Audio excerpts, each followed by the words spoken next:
大家好，我是阿健，做一个温暖的厨师。现在这个时候正是香瓜大量上市的季节，不管在超市还是水果店都能经常看到，但是大家都不会挑选香瓜，该怎么办呢？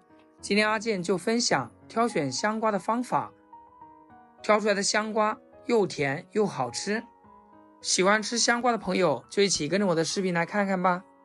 第一个方法就是看瓜脐，香瓜的底部都有瓜脐，如果瓜脐比较大，并且鼓起来，说明这个瓜是完全成熟的。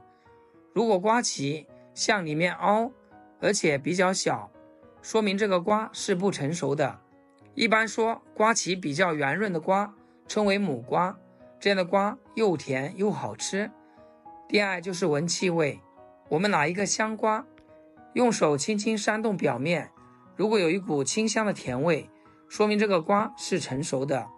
如果没有任何的味道，说明这个瓜还是不成熟，不建议购买。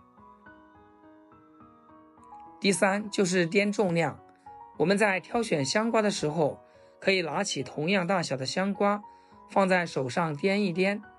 香瓜跟别的水果是不同的，别的水果是越重越好，水分越足，但是香瓜是越轻，证明它越甜。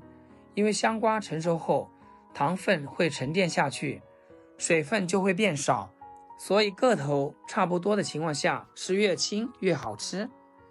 第四，我们看香瓜的颜色，如果是同一品种的瓜，我们可以看它这个颜色，如果香瓜颜色偏黄的话，说明它已经成熟，非常香甜。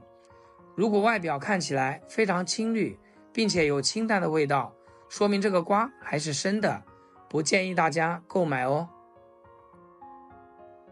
第五点，用手按一下，我们可以用手轻轻地按瓜脐这个位置，如果在捏的过程中感觉非常软，没有弹性，说明这个瓜已经熟太透了，这样的瓜不建议购买，因为口感不好。要是捏起来是硬邦邦的，那说明这个瓜还是生的，也不建议大家购买。如果我们按香瓜这个瓜皮的位置是很有弹性的时候，说明这个瓜成熟的刚刚好。所以大家牢记这5点挑瓜的小技巧，这样就可以让你挑出的瓜又甜又好吃。这么几个小技巧大家学会了吗？是不是非常实用？如果你有更好的方法，也可以在评论区留言分享。好了，今天视频就分享到这里，咱们下期视频见。视频最后祝大家天天开心，8颗牙齿晒太阳。